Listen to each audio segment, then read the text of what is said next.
pertama terima kasih Bapak dan Ibu sudah berkesempatan hadir pada pagi hari ini untuk mengikuti kegiatan yang akan Tiang lakukan terkait dengan sosialisasi best practice atau praktik baik yang sudah Tiang lakukan di sekolah kita ini SD Negeri 1 Kaliwuntu. Jadi untuk kegiatan sosialisasi hari ini yang mengambil tema yaitu tentang budaya positif terkait dengan modul yang sedang Tiang pelajari yaitu modul 1.4 di kegiatan pendidikan calon guru penggerak. Bapak dan Ibu, rasanya tidak perlu Tiang perkenalkan diri ya, karena Tiang sudah merupakan bagian dari keluarga besar SD Negeri 1 Kaliwuntu, di mana saat ini Tiang ada di CPP Angkatan 7 Kabupaten Buleleng. Nah, Bapak dan Ibu, di modul 1.4 itu kita CGP itu diajak untuk belajar tentang budaya positif. Yang namanya budaya positif itu adalah kebiasaan-kebiasaan yang baik yang ada di sekolah kita. Ada beberapa pertanyaan pemantik yang akan Tiang ajukan ke Bapak dan Ibu, mungkin nanti bisa mengajukan pendapat terkait dengan pertanyaan-pertanyaan yang ada di depan. Yang pertama, apakah jawabannya setuju atau tidak setuju saja nih? Pertanyaan pemantik yang pertama, Bapak dan Ibu, hukuman dapat mendisiplinkan anak.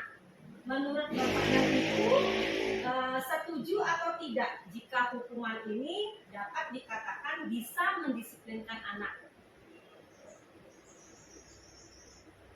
Dari Pak D kira-kira setuju? Kalau kita memberikan hukuman, kira-kira bisa nggak si anak itu disiplin? Bu, ini poinnya nggak berisi bentuk hukumannya itu apa. Kalau saya bilang setuju, nanti ada model di bawah poin itu ada model sekarang hukuman fisik, kan tidak baik. Ini apa menyangkut yang sesuai dengan aturan dari atas atau gimana? Kalau misalnya hukuman yang diberikan itu berkaitan dengan fisik, misalnya anak datang terlambat kita suruh lari misalnya keliling lapangan, setuju atau tidak? Nah itu sesuai dengan arahan yang sekarang kita itu sudah tidak bagus. Berarti tidak setuju gitu. Kalau hukumannya bentuk fisik yang memberatkan, kita tidak layak sekarang. Terima kasih Pak D. Jadi jawaban yang pertama dari pertanyaan pemantik itu hukuman dapat mendisiplinkan anak, tidak setuju ya. Yang bentuk fisik ya. Yang bentuk fisik itu, yang bentuk jalan ada itu, hanya memberikan arahan, dorongan, motivasi apa bahwa ini baru bisa. Nanti akan tidak ada. Semua poin dulu. Nanti akan ada hukuman dan konsekuensi. Setelah itu kita akan belajar tentang hukuman dan konsekuensi. Pertanyaan pemantik yang kedua, pemberian hukuman dengan hal positif seperti membaca atau membersihkan halaman sekolah dapat meningkatkan disiplin anak. Nah, jika pertanyaannya seperti ini. Yang nomor 2 ini bagus. Nomor 2 setuju nih. Ya, setuju nih. Berarti yang nomor 2 semua setuju nih. Kemudian pertanyaan pemantik yang ketiga, memberi penghargaan dapat meningkatkan motivasi belajar anak. Setuju. Nah inilah termasuk poinnya Pak. Setuju ya? Baik, terima kasih Bapak dan Ibu terkait dengan jawaban dari pertanyaan pemantik yang Tiang ajukan. Kita lanjutkan. Pada sesi kali ini, sosialisasi kali ini, Tiang akan membahas beberapa hal dalam eksplorasi konsep yang sudah Tiang pelajari di modul 1.4 nanti. Yang pertama itu berkaitan dengan disiplin positif dan nilai-nilai kebajikan universal. Kemudian yang kedua itu tentang teori motivasi, hukuman dan penghargaan serta restitusi. Kemudian yang ketiga berkaitan dengan keyakinan kelas, yang keempat berkaitan dengan kebutuhan dasar manusia dan dunia berkualitas. Kemudian yang kelima restitusi 5 posisi kontrol untuk guru. Kemudian yang keenam segitiga restitusi. Jadi hal ini yang akan Tiang bahas untuk kegiatan sosialisasi hari ini. Yang pertama mengenai disiplin positif dan nilai-nilai kebajikan universal. Bapak dan Ibu yang ingin bertanya, silakan diamati soal yang ada di depan. Jika Bapak dan Ibu ada di posisi A, tangan Bapak dan Ibu itu mengepal sesuatu, di mana sesuatu itu sangat berharga untuk diri kita. Kemudian datanglah teman kita si B yang menginginkan barang yang ada di kepalan tangan kita ini. Kira-kira Bapak dan Ibu jika beralih lagi ke posisi si A, apa yang akan Bapak dan Ibu lakukan jika si B meminta sesuatu yang Bapak dan Ibu anggap berharga ini? Ini dari saya, Bu Ayu. Oke, silakan. Kalau dari saya, mungkin apa yang sudah ada dalam genggaman kita ini itu perlu dipertahankan. Ya. Karena ini adalah suatu yang harus kita pertahankan untuk menunjukkan ketegasan bahwa diri kita ini bisa mempertahankan sesuatu itu dengan baik. Oke, terima kasih Pak Komang. Jadi jawabannya adalah mempertahankan apa yang sudah kita genggam itu, ya, karena sesuatu itu sangat berharga untuk diri kita. Kemudian terkait dengan pertanyaan tadi, terkait dengan pertanyaan si A dan si B ini, siapa yang memegang posisi kontrol, A atau B menurut Bapak dan Ibu? Orangnya juga Oke, siapa, si A atau si B yang memegang kontrol? yang jelas yang memegang. Yang memegang, pasti oke. yang memegang. Ya, yang memegang ya. Apakah dia mau memberikan atau tidak, kan begitu, Ya. ya. Jadi kita akan belajar tentang posisi kontrol. Jadi perubahan paradigma nih Bapak dan Ibu. Jadi di sini kita akan mulai mempelajari tentang ilusi kontrol. Jadi ilusi kontrol ini adalah sesuatu yang sebenarnya tidak akan terjadi. Oke. Jadi yang pertama, ilusi kontrol yang pertama yang sering kita alami di sekolah adalah ilusi guru mengontrol murid. Kita selalu beranggapan bahwa kita itu memegang peranan penting dalam mengontrol siswa.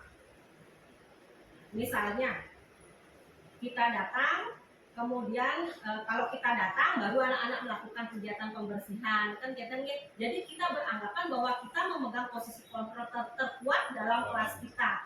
Itu ilusi kontrol yang pertama. Kemudian yang kedua, ilusi bahwa kritik dan membuat orang merasa bersalah dapat menguatkan karakter.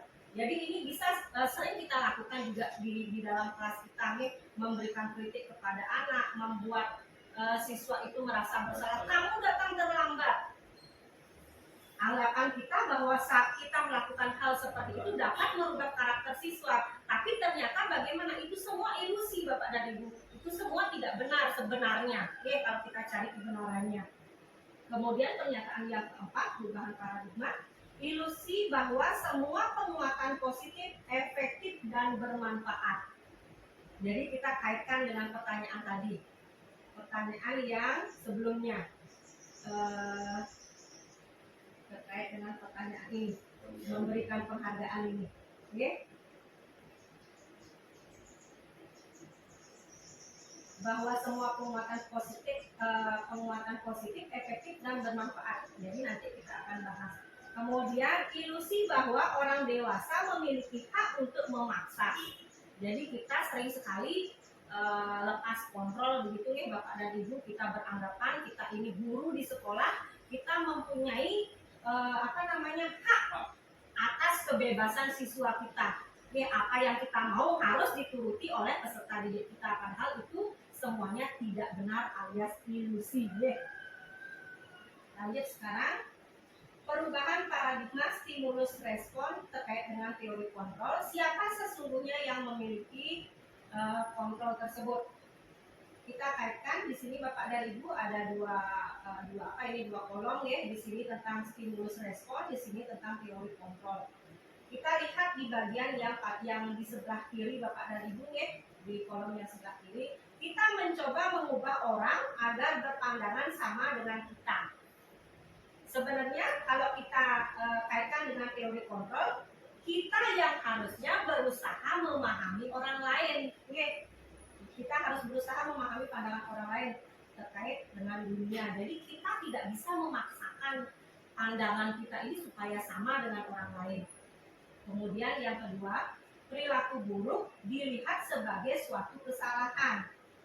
Biasanya kan begitu, kalau tidak baik di mata kita, belum tentu baik di mata, belum tentu tidak baik di mata orang lain. Ya. Jadi kalau dikaitkan dengan teori kontrol, semua perilaku memiliki tujuan.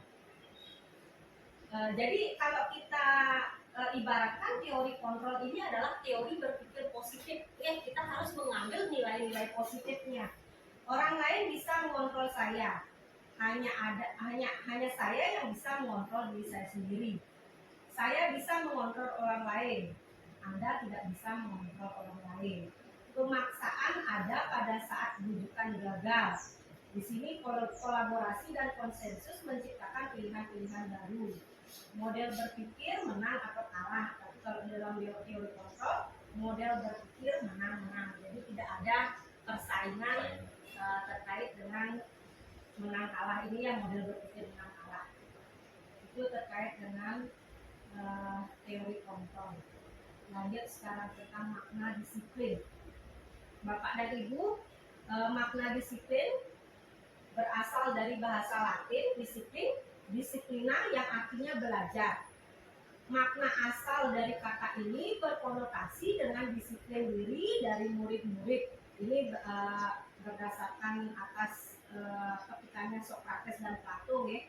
Kemudian disiplin diri membuat orang menggali potensinya menuju sebuah tujuan apa yang dia hargai. Kemudian namun dalam budaya kita makna kata disiplin telah berubah menjadi sesuatu yang dilakukan seseorang pada orang lain untuk mendapatkan kepatuhan. Kecenderungan umumnya adalah menghubungkan kata disiplin dengan ketidaknyamanan, bukan dengan apa yang kita hargai atau pencapaian suatu tujuan mulia. Kita akan belajar tentang makna disiplin sekarang. Kemudian lanjutnya nilai-nilai kebajikan universal. Terkait dengan makna disiplin, Bapak dan Ibu sudah paham, ya? Disiplin itu apa? Kita lanjutkan dengan nilai-nilai kebajikan universal. Nilai-nilai kebajikan universal ini maksudnya adalah sifat-sifat positif, Bapak dan Ibu, sifat-sifat positif manusia yang merupakan tujuan mulia yang ingin dicapai setiap individu. Nilai-nilai tersebut bersifat universal dan lintas bahasa, suku bangsa, agama maupun latar belakang. Apa saja nilai-nilai kebajikan universal itu? Jadi di sini Bapak dan Ibu, setiap perilaku atau perbuatan memiliki suatu tujuan. Ini menurut Dr. William Glasser pada teori kontrol pada tahun 1984. Dengan mengaitkan nilai-nilai kebajikan yang diyakini seseorang, maka motivasi intrinsiknya akan terbangun sehingga menggerakkan motivasi dari dalam diri untuk mencapai tujuan yang diinginkan. Jadi Bapak dan Ibu, untuk bisa mencapai nilai-nilai kebajikan universal ini diterapkan di sekolah, itu harus dalam diri. Dari diri siswa kita sendiri atau kita guru misalnya. Kalau kita tidak ada motivasi dari dalam diri kita sendiri, susah untuk bisa menerapkan nilai-nilai kebajikan yang diyakini. Misalnya yang berikan contoh mengenai kedatangan, nih Bapak dan Ibu. Kalau kita tidak meyakini bahwa kita itu sebagai guru, kedatangan kita lebih awal itu adalah kewajiban kita, berdasarkan motivasi dari orang lain, misalnya ingin mendapatkan penghargaan dari kepala sekolah atau apa, jadi itu susah. Tidak akan konsisten, tidak akan bertahan lama. Kepala sekolah ada, baru kita berbuat. Kepala sekolah tidak ada, tidak berbuat. Tapi berbeda jika itu berasal dari dalam diri kita. Misalnya, kita menanamkan dalam diri kita bahwa datang lebih awal itu merupakan kewajiban dan tanggung jawab kita. Jadi itu semuanya motivasi dari dalam diri. Kita ikhlas melakukan itu, bukan dasar kita ingin mendapatkan penghargaan. Itu maksudnya. Nih. Kemudian nilai-nilai kebajikan ini ujung-ujungnya itu akan bermuara pada profil pelajar Pancasila. Jadi untuk mewujudkan siswa-siswa yang beriman, bertakwa kepada Tuhan Yang Maha Esa, mandiri, bernalar kritis, berkebinekaan global, gotong royong, kreatif. Jadi ini muara akhirnya itu adalah nilai-nilai kebajikan universal ini adalah profil pelajar Pancasila. Kemudian sekarang kita beralih ke eksplorasi konsep. Di eksplorasi konsep di sini kita akan membahas tentang teori motivasi, hukuman, penghargaan, dan restitusi. Bapak dan Ibu tadi ada yang setuju hukuman Kemudian ada juga yang masih ragu-ragu jika hukuman itu hukuman positif apakah bisa memberikan dampak yang baik untuk peserta didik kita. Kita akan pelajari di sini ya. Kita akan belajar tentang teori motivasi perilaku manusia. Yang pertama, untuk menghindari ketidaknyamanan atau hukuman. Apa motivasi seseorang melakukan sesuatu? Apakah untuk menghindari menghindari ketidaknyamanan atau hukuman? Kalau sampai Bapak dan Ibu siswanya berpikiran motivasi perilakunya itu berdasarkan dengan ini ya, untuk menghindari ketidaknyamanan atau hukuman, maka nanti akan timbul pertanyaan Bapak dan Ibu dari muridnya. Apa yang akan terjadi apabila saya tidak melakukannya? Misalnya, saya mau menyapu, nanti saya akan mendapat apa? Ya, kalau sudah seperti itu, jadi motivasinya itu motivasi eksternal, dari luar, bukan dari dalam. Kemudian apabila motivasinya itu untuk mendapatkan imbalan dari orang-orang lain atau institusi. Kalau saya dapat juara, saya akan mendapatkan hadiah misalnya.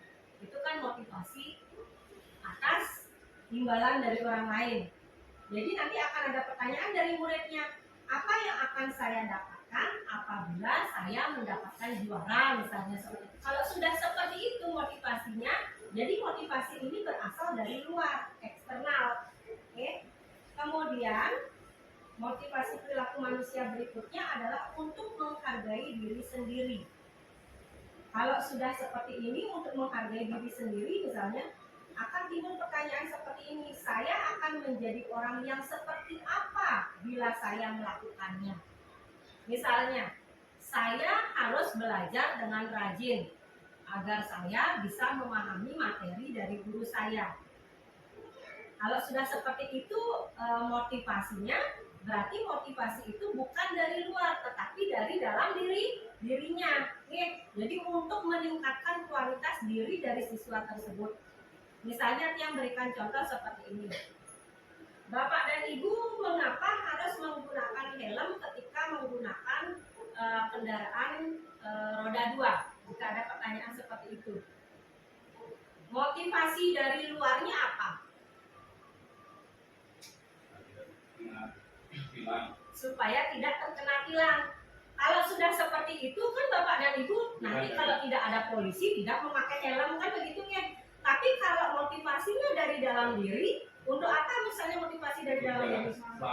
Supaya kita selamat, ya supaya kita selamat. Kalau motivasinya seperti itu, Bapak dan Ibu pergi ke depan saja sudah menggunakan helm. Jadi bisa dibedakan ya motivasi eksternal dan intrinsik dan internal ya. Kemudian kita akan belajar tentang merdeka menurut Ki Hajar Dewantara. Jadi menurut Ki Hajar Dewantara, merdeka itu artinya tidak hanya terlepas dari perintah, akan tetapi juga cakap buat memerintah diri sendiri. Sudah bisa dipahami ini ya arti merdeka menurut Ki Hajar Dewantara.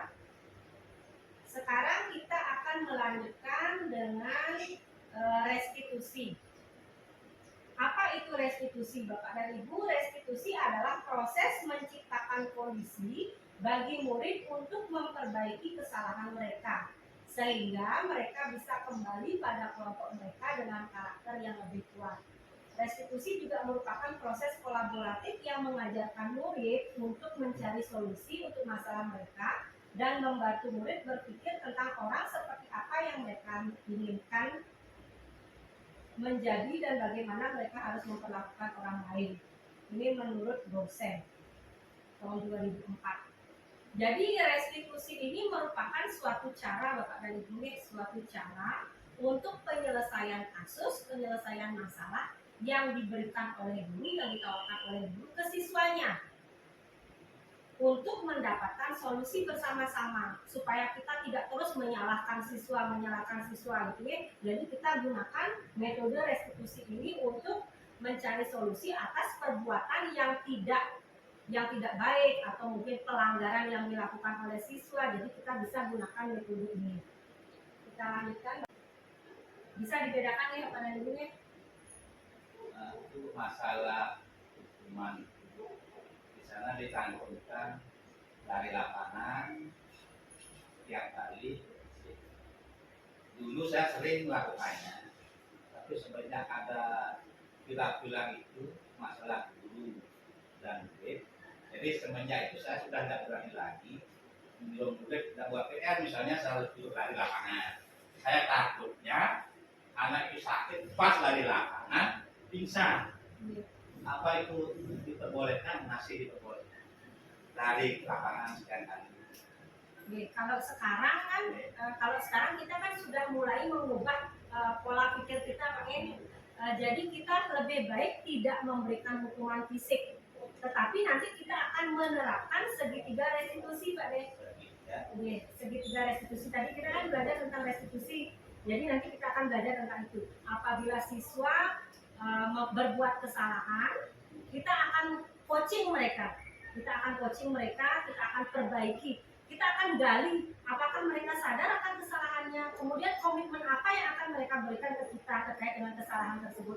Itu sebentar Pak Edi kita bahas. Oh, masih ada. Sama dengan itu, dulu maaf saya kan sudah lama dan dulu sering saya secara fisik betul tendang dan sebagainya. Setelah viral ini dan kejadian sekolah dulu dilaporkan, saya tidak pernah berani lagi menghukum anak berupa mencibir, menempeleng. Cuma efeknya anak itu sulit. Sebentar Pak D, kita akan belajar tentang 5 posisi kontrol. Kita akan belajar tentang 5 posisi kontrol guru, di mana nanti Bapak bisa membedakan dulu saya posisi apa ya gitu. Nanti kita bedakan, kalau sekarang saya rasanya sudah ada di posisi ini gitu. Akan ada 5 posisi kontrol nanti Pak D. Nanti berkaitan ini antara hukuman, segitiga restitusi, posisi kontrol, kebutuhan dasar manusia akan berhubungan Pak D. Kita akan lanjutkan dulu. Nah ini Bapak dan Ibu kesepakatan kelas, contoh dokumentasi penerapannya terkait dengan kesepakatan kelas yang dibuat atau keyakinan kelas yang dibuat oleh kelas 4, anak-anak kelas 4. Jadi kita suruh anak-anak untuk membuat apa hal atau keyakinan apa yang harus kalian lakukan, yang harus kalian tepati di kelas ini. Ada yang membuat di sana di sticky note-nya itu ada yang membuat datang tepat waktu, tidak boleh bertengkar, berdoa sebelum memulai kegiatan, menjaga kebersihan kelas. Itu banyak sekali yang dibuat oleh siswa nanti di sana. Tapi itu pun atas arahan kita kita yang mengarahkan mereka agar bisa membuat seperti itu keyakinan kelas. Ini contohnya penerapannya. Nah, kita akan berlanjut ke materi berikutnya, kebutuhan dasar manusia dan dunia berkualitas.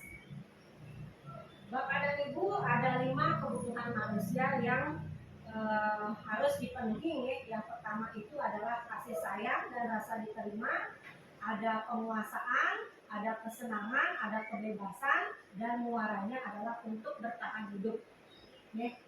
Kebutuhan dasar untuk bertahan hidup. Ini merupakan satu contoh Bapak dan Ibu, satu contoh kasus. Mau dibahas apa kita lewati saja? Lewati ya. Nah ini kebutuhan yang masuk di kasus tersebut apa gitu. Jadi di sini masuk kesenangan, ada cinta kasih, penguasaan, kebebasan. Jadi itu bisa dibedakan ya Bapak dan Ibu, 5 kebutuhan dasar manusia itu. Terkait 5 dasar kebutuhan manusia ini, Bapak dan Ibu bisa dipahami ya. Jadi kalau yang menjelaskan di sini Bapak dan Ibu, siswa itu memiliki atau melakukan kegiatan yang menyimpang, bisa saja salah satu dari kebutuhan dasarnya ini tidak terpenuhi. Misalnya, dia makan di dalam kelas, berarti kebutuhan dasar yang tidak terpenuhi apa? Ini mungkin dia bertahan hidup, jadi dia tidak makan, mungkin di rumahnya merasa lapar. Kemudian misalnya selalu berbuat sesuatu yang ingin supaya kita memberikan perhatian yang lebih ke dia, misalnya pura-pura bikin sesuatu supaya kita memberikan perhatian yang lebih ke dia. Mungkin saja di rumahnya dia kekurangan kasih sayang, misalnya kesenangan, misalnya jadi tidak mau mengikuti kegiatan pembelajaran kita. Di mana letak salahnya? Mungkin saja kita yang mengemas kegiatan pembelajaran itu tidak baik, gitu. Ya, bisa ini Pak, ya, bisa dipahami ya Bapak dan Ibu ya. Yang lanjutkan saja tentang, Niki sekarang kita akan mulai belajar tentang 5 posisi kontrol. Bapak dan Ibu, 5 posisi kontrol itu ada sebagai penghukum, ada sebagai pembuat orang merasa bersalah, kemudian ada posisi sebagai teman, sebagai pemantau, dan sebagai manajer. Tadi Pak D punya pendapat begitu dulu sebelum ada aturan-aturan yang mengharuskan kita sebagai guru tidak boleh menjewer, tidak boleh berbuat kekerasan fisik kepada anak. Pak D posisinya ada di ini mungkin ya, di posisi penghukum Pak ya.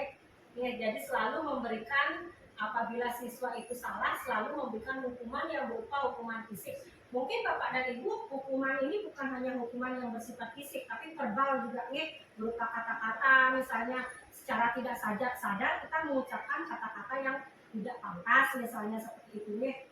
Ternyata Bapak dan Ibu, posisi penghukum ini, Bapak dan Ibu kata-katanya atau guru berbuat seperti apa? Jadi di sini tindakannya adalah menghardik, menunjuk-nunjuk, menyakiti, menyindir misalnya. Bisa dibaca nih Bapak dan Ibu apa saja tindakan yang dilakukan di posisi penghukum, di posisi kontrol penghukum. Kalau pembuat orang merasa bersalah juga Bapak dan Ibu mungkin penghukum itu berdampingan dengan pembuat orang merasa bersalah nih. Kamu datang terlambat misalnya, jadi kita seolah-olah membuat siswa kita itu merasa bersalah gitu. Nah, posisi berikutnya adalah posisi teman. Di sini posisi teman ini sudah mulai mereka itu melakukan sesuatu berdasarkan kemauannya mereka sendiri, tetapi masih mengharapkan orang lain yang memberikan tuntunan atau motivasi. Jadi contohnya di sini membuatkan alasan-alasan untuk muridnya, misalnya seperti ini. Ayolah ikuti kegiatan pembelajaran ibu dengan baik. Apa kamu tidak kasihan sama ibu sudah menjelaskan pembelajaran dari pagi sampai siang, tapi kamu main-main begitu. Jadi motivasinya itu belum dari dirinya sendiri, tetapi masih ada motivasi dari gurunya. Guru itu merasa ingin membuat siswa itu agar siswa itu merasa kasihan pada gurunya sehingga dia mau menuruti apa yang diomongkan oleh gurunya. Jadi, itu posisi teman. Posisi pemantau. Kalau posisi pemantau ini sudah mulai manusiawi ya Bapak dan Ibu. Jadi kita melihat, oh ini perbuatannya salah, tetapi kita memberikan masukan, memberikan solusi begitu dengan sedikit manusiawi, gitu. Sudah mulailah kita berpikir bahwa kita mengajak anak itu, mengajak berbicara, perbuatan kalian tadi itu salah, gitu ya.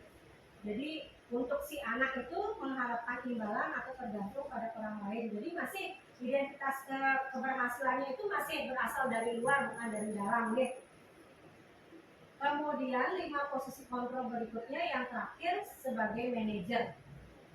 Bapak dan Ibu, di sini identitas keberhasilannya itu sudah sukses nih. Jadi kalau Bapak dan Ibu bisa menempatkan diri di posisi kontrol sebagai manajer, Bapak dan Ibu sudah mendapatkan jempol nih. Bagaimana posisi sebagai manajer? Posisi sebagai manajer itu kita tidak boleh menghardik siswa, tidak boleh menjudge bahwa apa yang dilakukan oleh siswa itu salah. Jadi seolah-olah kita membenarkan kegiatan yang mereka lakukan itu meskipun salah, tetapi dengan memberikan perbandingan, dengan memberikan pembanding antara perbuatan yang salah dengan perbuatan yang tidak salah. Contohnya seperti ini. Misalnya mereka datang terlambat. Eh, Misalnya yang datang terlambat itu adalah CD, misalnya CD, semua orang pernah terlambat, gitu ya, semua orang pernah terlambat. Tetapi lebih baik kalau kita tidak datang terlambat karena itu melanggar kesepakatan kelas kita. Kalau kamu terlambat, pastinya ada alasan. Jadi kita menanyakan apa alasannya. Jadi kita sebagai sahabat yang baik, sebagai manajer yang baik, menanyakan alasan, kemudian nanti kita akan bersama siswa mencari solusi atas kesalahan yang dilakukannya tersebut. Nanti dia punya satu video Bapak dan Ibu yang sudah dia buat dengan siswa yang terkait dengan penerapan itu juga. Kita lanjut. Pernyataan, kemudian pernyataan-pernyataan siapa yang mengutarakan, ke siapa yang menyatakan. Pernyataannya, saya kecewa sekali dengan kamu. Jadi ini pernyataan yang sering dilontarkan oleh posisi membuat orang merasa bersalah. Kamu tidak benar, kamu tidak pernah benar melakukannya. Posisi penghukum. Ayolah, melakukan demi ibu atau bapak misalnya. Itu posisi kontrolnya ada di tengah. Apakah kamu mau mendapatkan stiker bintang hari ini? Jadi ini pemantau nih. Masih mereka mau melakukan sesuatu tapi berdasarkan atas hadiah yang mereka terima. Bagaimana kamu bisa menyelesaikan masalah ini? Nah, ini Bapak dan Ibu sudah ada di posisi manajer. Bagaimana? Jadi sudah mulai mencari solusi bersama siswa. Kamu selalu yang paling terakhir. Jadi ini kata-kata yang dilontarkan oleh penghukum. Jadi silakan Bapak dan Ibu mulai sekarang kata-kata yang mana yang sering-sering diucapkan bisa dirubah ke kata-kata yang dikeluarkan oleh manajernya. Kalau bisa nih. Karena terkadang kita tidak bisa mengontrol emosi ya Bapak dan Ibu kalau melihat kondisi real di lapangan bagaimana siswa itu bertindak yang tidak sesuai dengan keyakinan kelas. Kita lanjutkan Bapak dan Ibu, materi berikutnya adalah segitiga restitusi. Segitiga restitusi ini merupakan sebuah metode Bapak dan Ibu untuk menyelesaikan sebuah permasalahan kita dengan siswa, di mana ada beberapa tahapan-tahapan yang harus kita lakukan. Karena disebut segitiga, jadi ada 3 tahapan yang harus kita lakukan. Tetapi ketiga tahapan itu tidak mesti harus semuanya kita lakukan, tergantung dari permasalahan yang dihadapi. Nih, apa saja bagian-bagian tahapan-tahapan dari segitiga restitusi ini? Yang pertama ada menstabilkan identitas. Maksudnya menstabilkan identitas ini adalah Bapak dan Ibu di sini mulai berkata-kata kepada siswanya seperti setiap orang pasti pernah melakukan kesalahan. Jadi tidak langsung menghabis, kamu salah, tidak langsung seperti itu. Jadi kita berkata menstabilkan setiap orang pasti pernah melakukan kesalahan. Kamu bukan satu-satunya yang pernah melakukan ini. Kamu bukan satu-satunya murid yang sering terlambat. Ada beberapa temanmu juga yang sama. Tapi bisakah Ibu tahu apa yang menjadi masalah sehingga kamu sering terlambat? Yang kedua, validasi kebutuhan. Kamu tentunya punya alasan kenapa kamu melakukan hal itu. Adakah cara yang lebih efektif untuk mendapatkan apa yang kamu butuhkan? Jadi itu kata-kata yang harus kita ungkapkan apabila kita sudah masuk ke fase ke tahapan di validasi kebutuhan. Kemudian menanyakan keyakinan. Nilai-nilai apa yang telah kita sepakati? Kamu ingin menjadi orang yang seperti apa? Jadi itu ya Bapak dan Ibu ada 3 terkait dengan segitiga restitusi itu. Yang pertama menstabilkan identitas, validasi kebutuhan, menanyakan keyakinan. Nah ini Bapak dan Ibu video yang buat terkait dengan segitiga restitusi penerapannya ya. Bapak dan Ibu bisa disimak bagaimana cara kita menyelesaikan kasus yang berhubungan dengan siswa kita.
di sini kita sudah mulai menerapkan segitiga restitusi itu Bapak dan Ibu ya. Om Swastiastu, Resa. Resa, ada yang ingin Ibu bicarakan bersama Jadi Resa? melestarikan Tahu identitas. kenapa dipanggil terbalas ini?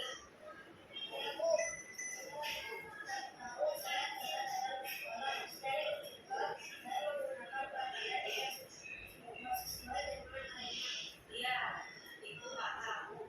Semua orang pasti pernah terlambat dan melanggar peraturan sekolah. Ya Bu, saya sadar saya telah datang ke sekolah, tapi untuk kesalahan menggunakan pakaian yang tidak sesuai lainnya, baru kali ini ya Bu saya lakukan dan saya tahu saya melanggar. Resa bukan satu-satunya siswa yang pernah datang terlambat dan menggunakan pakaian yang tidak sesuai dengan harinya. Iya Bu, tapi ini Ya, tapi Ibu sudah mencatat Resa sudah melakukan pelanggaran sebanyak 3 kali Resa. Ibu jangan marah ya, saya takut kalau Ibu marah. Kita di sini akan mencoba mencari solusi dari masalah yang Resa hadapi. Bolehkah Ibu tahu alasan Resa datang terlambat sampai 3 kali?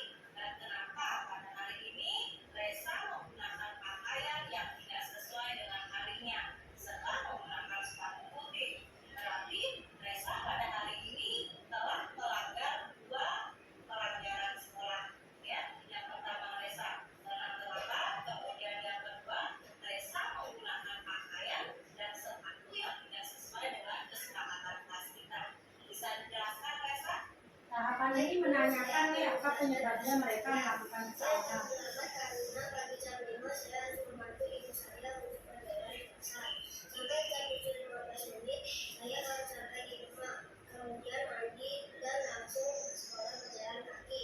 Ternyata sampai di sekolah saya juga terlambat Bu. Dan alasan saya menggunakan pakaian olahraga di hari Rabu karena baju putih saya basah hujanan pulang sekolah kemarin Bu. Saya hanya punya satu baju putih. Baik, Ibu paham kenapa Resa datang terlambat dan salah menggunakan pakaian. Jadi sekarang apakah Resa paham keyakinan apa yang telah kita sepakati? Iya Bu, saya ingin membanggakan orang tua saya. Saya berjanji tidak akan mengulanginya lagi. Saya sadar saya harus disiplin supaya menjadi anak yang sukses. Ya, benar. Jadi Ibu berharap Resa tidak mengulanginya. Ibu yakin Resa ingin menjadi anak yang sukses, kan? Iya, saya sangat sayang orang tua saya dan sangat ingin membantu beliau. Apakah Resa bersedia untuk memperbaiki kesalahan? Baik Bu, terima kasih. Baiklah, Resa sudah menyadari kesalahan yang telah diperbuat. Sekarang Resa silakan kembali ke kelas. Jadi skenario yang kedua Bapak dan Ibu.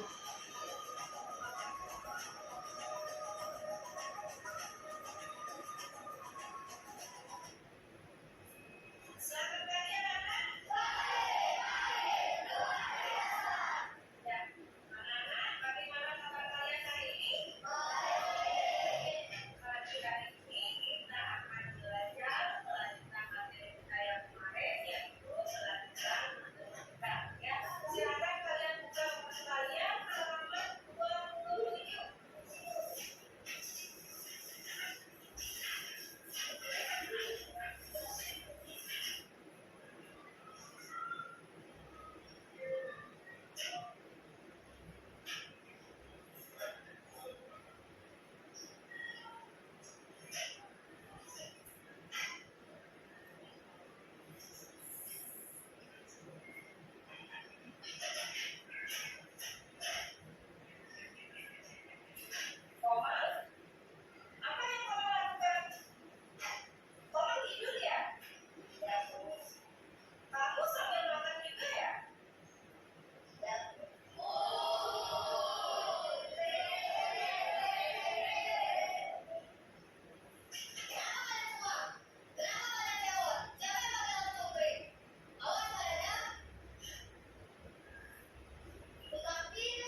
di sini.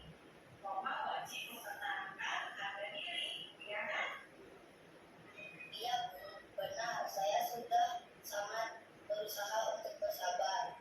Padahal saya sudah sangat ingin melempar semua dengan barang-barang yang ada di atas meja saya.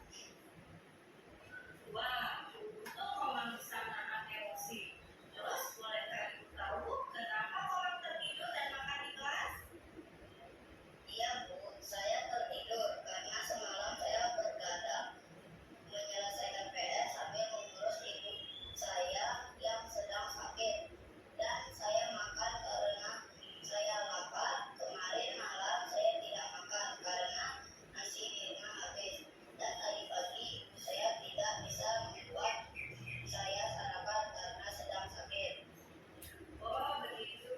Ternyata Koma anak yang sangat baik dan sangat perhatian kepada orang tua. Menurut Koma, apakah tindakan yang Koma lakukan di dalam kelas sudah sesuai dengan keyakinan kelas? Iya, Bu, di rumah hanya ada saya dan ibu saya saja. Bapak saya pergi ke luar kota untuk bekerja. Saya harus belajar sambil menjaga dan merawat ibu saya yang sakit. Jujur, ini pertama kali saya melakukan kesalahan dan tidur dan makan di kelas. Dan ini juga pertama kalinya saya marah-marah pada teman saya. Saya tahu apa yang saya lakukan ini salah, Bu. Saya melanggar keyakinan kelas. Dia Koma, menjaga dan merawat orang tua yang sakit adalah kewajiban kita sebagai seorang anak. Membuat PR di sekolah juga kewajiban kita sebagai seorang murid. Tetapi menghina orang lain dan menghina bagian fisik dari tubuh kita ini itu perbuatan yang tidak baik. Jadi kita sesama teman itu harus saling menghargai dan menghormati. Kita semua punya harga diri. Baik, Bu, saya akan menjadi anak yang berbakti pada orang tua dan akan selalu menempati keyakinan kelas kita. Ibu bangga sama Koma karena Koma ternyata sangat perhatian pada orang tua. Mereka Koma, apakah Koma bisa memperbaiki masalah ini? Ibu yakin Koma pasti bisa. Iya, Bu. Oke, kalau begitu Koma silakan. Sekarang Koma boleh kembali ke kelas dan tetap semangat dalam belajar. Baik, Bu. Terima kasih. Oke Reza, silakan Reza ungkapkan bagaimana perasaannya setelah Ibu Ayu memperlakukan Reza tadi. Silakan. Saya merasa sangat senang. Saya sadar dengan apa yang sudah saya lakukan. Saya berjanji tidak akan mengulangi kesalahan saya. Ibu Ayu memperlakukan saya dengan baik dan tidak marah-marah. Terima kasih. Koma, coba Koma sekarang ungkapkan bagaimana perasaan Koma setelah mendapat perlakuan dari Ibu Ayu. Saya merasa sangat senang dengan apa yang dilakukan oleh Ibu Ayu. Saya menjadi sadar dengan kesalahan yang sudah saya perbuat dan berjanji tidak akan mengulanginya lagi. Terima kasih.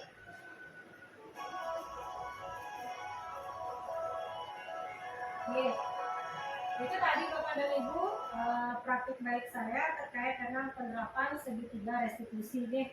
Mudah-mudahan bisa dipahami bagaimana cara penerapan yang baik segitiga restitusi itu di dalam kelas untuk menghadapi atau untuk menyelesaikan permasalahan yang dilakukan oleh siswa dan kita sebagai guru bersama siswa tersebut mencari solusinya. Nih, hal apa yang harus dilakukan oleh siswa tersebut untuk mengatasi permasalahan yang dihadapi. Kita lanjutkan yang terakhir Bapak dan Ibu. Jadi latihan rangkum pembelajaran kita hari ini, sosialisasi kita hari ini, bahwa disiplin positif itu merupakan materi utama kita, di mana menurut Dr. William Glasser di dalam disiplin positif itu Bapak dan Ibu ada teori kontrol atau teori pilihan. Ada petikan di sini, Anda tidak bisa mengontrol orang lain, hanya Anda yang bisa mengontrol diri Anda sendiri. Di sini kita memaknai makna disiplin Bapak dan Ibu. Makna disiplin adalah belajar kontrol diri dengan menggali potensi kita agar tercapai tujuan mulia, yaitu sesuatu menjadi seseorang yang kita inginkan berdasarkan nilai-nilai yang kita hargai. Jadi motivasinya itu adalah motivasi intrinsik.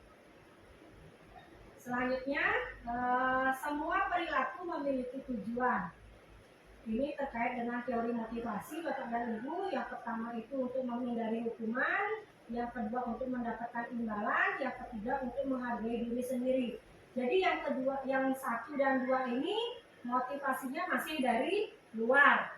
Kalau yang terakhir untuk menghargai diri sendiri ini motivasinya sudah dari dalam. Dimana apabila kita mampu mewujudkan teori motivasi yang ketiga ini, maka nilai-nilai kebajikan universal, kemudian keyakinan kelas itu pasti akan terlaksana dengan baik. Oke. Kemudian model berpikir menang kalah, kolaborasi dan konsensus menciptakan pilihan-pilihan baru. Ini terkait dengan 5 posisi kontrol Bapak dan Ibu. Posisi kontrol kita sebagai guru, di mana dulu Bapak dan Ibu mungkin ada di posisi kontrol penghukum, atau mungkin di posisi kontrol pembuat rasa bersalah. Jadi mungkin sekarang dengan diadakannya sosialisasi ini Bapak dan Ibu bisa merubah diri, bisa merubah mindset agar kita bisa berangsur-angsur memindahkan posisi kita di posisi yang mungkin antara posisi 3, 4 atau 5 kalau bisa nih, karena posisi ideal itu adalah posisi yang kelima. Kalau Bapak dan Ibu sudah bisa ada di posisi yang kelima, di posisi manajer, Bapak dan Ibu saya yakin pasti secara tidak langsung akan menerapkan segitiga restitusi ini. Ya, penerapan segitiga restitusi, tahapan-tahapannya menstabilkan identitas, validasi kebutuhan, menanyakan keyakinan seperti yang tayangkan tadi di video tersebut. Kemudian yang ketiga, realitas kebutuhan Bapak dan Ibu. Jadi masing-masing manusia itu beda-beda kebutuhan hidupnya ya. Kemudian terkait dengan 5 kebutuhan dasar, ini harus terpenuhi Bapak dan Ibu. Kalau salah satu tidak terpenuhi, pasti saja itu akan berdampak pada masing-masing siswa. Misalnya bukan hanya siswa, kita juga Bapak dan Ibu, kalau misalnya satu dari kebutuhan dasar itu tidak terpenuhi pada diri kita, misalnya kesehatan misalnya. Kita dalam situasi yang tidak fit misalnya, pasti apabila kita mengajar, kita tidak full power mengajar di dalam kelas nih, pasti adalah sedikit masalah-masalah yang kita hadapi gitu. Siswa juga sama seperti itu. Itu Bapak dan Ibu terkait dengan materi sosialisasi yang hari ini terkait dengan budaya positif. Bapak dan Ibu mungkin ada pertanyaan terkait dengan materi-materi yang tadi sudah yang paparkan, yang persilakan. Apabila tidak, Terima kasih Bu Ayu atas materinya. Maaf bila saya menanyakan ini, tapi masih berhubungan. Sudah dijelaskan di sini mengenai budaya positif, apa yang dilakukan oleh guru dan siswa dan penanganan. Kurang lebih nih Bu, 2 tahun yang lalu, materi ini pernah yang sudah di sekolah itu masalah pembiasaan. Bukan waktu itu yang waktu sekolah mengikuti materi pembiasaan dari universitas. Semua butir-butir yang disampaikan di sini hampir mirip dengan materi di pembiasaan. Apa itu berhubungan, apa diganti juga atau gimana? Mohon dijelaskan sedikit. Karena kita tidak bingung. Bahwa materi ini hampir tercantum dalam materi pembiasaan yang harus dilaksanakan. Sebab sekarang di bidang studi di materi praktek sehari pembiasaan sudah ada. Tahun sebelumnya kan ada itu 2 jam. Sekarang di jadwal pelajaran tidak ada pembiasaan. Apa sudah masuk ke sini? contoh pembiasaannya nanti kan. Satu dari anak datang awal harus langsung dipraktikkan langsung. Guru beri contoh langsung. Kita anak pembersihan semua, beri salam kepada guru baru datang. Nanti semuanya ada di sini sama mirip materi. Pembiasaan saya. Iya. Jangan buang sampah sembarangan. Belajar disiplin, semuanya hampir sama materi. Apa ini masih membutuhkan bagian? Iya. Kalau yang lihat nampaknya itu merupakan bagian dari ini ya, pembiasaan positif. Ya, mungkin istilahnya saja yang diganti sekarang di dalam pendidikan guru penggerak ini Pak Di. Masuk ke Iya. budaya positif. Iya, masuk ke sana. Jadi kebiasaan-kebiasaan atau pembiasaan-pembiasaan yang dilakukan sekolah terhadap siswanya yang menjadi keseharian itu supaya wujud atau mungkin muara akhirnya itu sekarang kan profil pelajar Pancasila. Kalau dulu kita kan masih karakter. Kalau kita dulu waktu kita masih menggunakan kurikulum 2013, muaranya kan karakter. Kalau tidak salah ada 18 karakter itu yang muaranya ke sana. Kalau sekarang kita muaranya ke profil pelajar Pancasila. Masih Masih berkaitan. Bang, ini untuk guru ini. Tadi ada bagaimana menangani materi yang paling sebenarnya bagus, istilahnya waskan pengawasan rendah. Tadi gue menjelaskan gurunya baru ada kepala sekolah baru. Kalau tidak ada kepala sekolah, ya tidak. Ini pernah berlangsung harus waskan pengawasan mereka. Itu tugas saya seminar. Nah, ternyata saya laksanakan ini harus. Tapi benar biasa saya tidak ada kepala sekolah harusnya juga. Ini yang apa? Ini juga menyangkut ke gurunya ini, supaya bisa melaksanakan budaya positif terhadap siswa. Berhubungan sini ya. Mungkin istilahnya saja yang berbeda Pak Din. Waskat itu apabila dulu di zamannya Pak Din kegiatannya itu hampir sama dengan yang kita lakukan sekarang, cuma istilahnya saja yang berbeda. Yang dilakukan oleh guru itu intinya semua motivasinya itu berasal dari diri kita sendiri, bukan berasal dari luar. Ingin mendapatkan penghargaan, ingin mendapatkan pujian, mendapatkan hadiah, apalagi jadi intinya semua dilakukan berdasarkan kemauan kita sendiri. Istilahnya saja mungkin yang berbeda Pak. Termasuk dari satu istilah yang sudah tupoksi, tugas pokok dan fungsi juga berbuat sini. Istilah itu masih sering digunakan, tetapi mungkin di guru penggerak ini sedikit beda ininya Pak, istilah yang digunakan, tapi poinnya itu masih tentang itu gitu. Mbak Buya, waktu saya mengikuti seminar pembiasaan terakhir, bisakah guru itu melaksanakan kegiatan? Ujung-ujungnya langsung ngasih contoh pada pertanyaan terakhir, tidak ada pembahasan.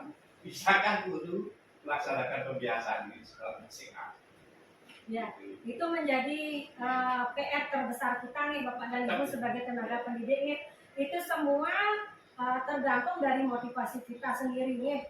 Kalau kita memang ingin menjadi guru itu adalah motivasi benar-benar dari diri kita sendiri, pasti kita akan melakukan sesuatu itu tanpa disuruh oleh orang lain. Kalau misalnya yang berikan contoh, datang lebih awal. Kalau kita sudah motivasi dari diri sendiri, tidak mungkin kita menunggu diperintah kamu harus datang lebih awal supaya bisa mengawasi siswanya gitu. Intinya itu adalah semuanya berasal dari dalam diri sendiri dulu, supaya kita bisa melaksanakan tugas dan fungsi pokok kita sebagai seorang pendidik. Ada istilah Bapak dan Ibu yang sangat familiar kita dengar, guru itu wajib guru kencing berdiri, murid kencing berlari. Jadi itu bisa dimaknai Bapak dan Ibu. Bagaimana maknanya silakan dicari. Mungkin sudah tidak perlu Tiang jelaskan lagi. Masih ada?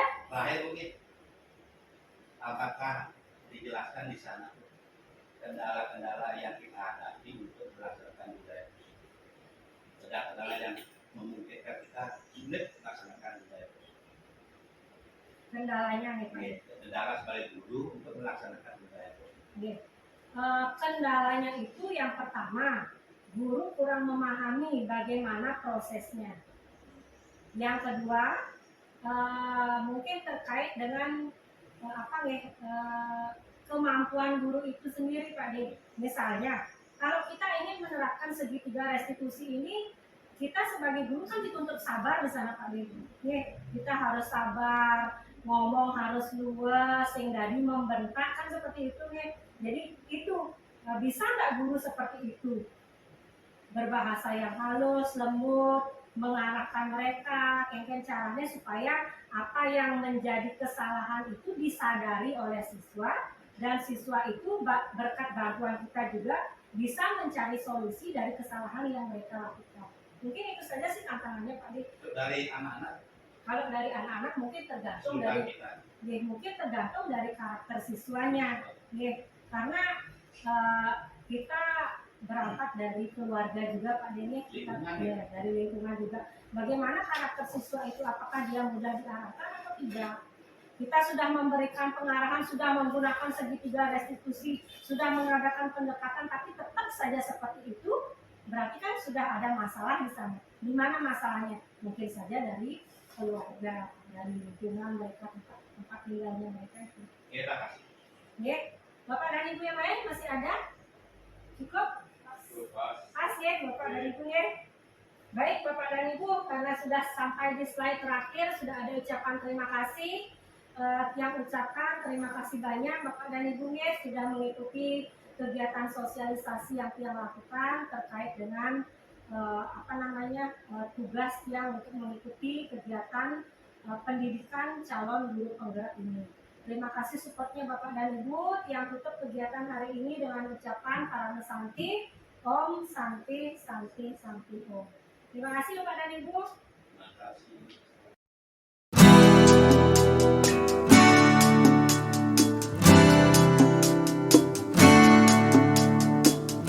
Sebelumnya saya mohon maaf apabila nanti dalam penyampaian ini saya ada keliru, mohon dimaafkan. Dalam kegiatan yang dilaksanakan dalam hal ini adalah sosialisasi budaya positif. Saya menyampaikan pertama-tama dulu terima kasih banyak atas undangannya. Kita sudah diundang untuk mengikuti materi yang sangat penting ini. Saya sebagai guru merasa sangat bersyukur karena apa yang disampaikan itu membuat saya ini baru mengingat-ingat kembali, karena mungkin apakah karena situasi kondisi mengingatkan kembali apa yang saya harus lakukan di sekolah terhadap diri sendiri maupun anak didik saya. Jadi ini merupakan hal yang sangat positif. Ini bisa dilaksanakan berkelanjutan agar bisa terus gurunya mengingat apa yang dilakukan di sekolah terhadap diri sendiri dan terhadap anak didik. Nah, pesan saya mudah-mudahan Ibu Ayu bisa melaksanakan ini dengan lebih baik lagi, dapat memberikan motivasi kepada guru dalam hal melaksanakan tugas guru sehari-hari. Terima kasih.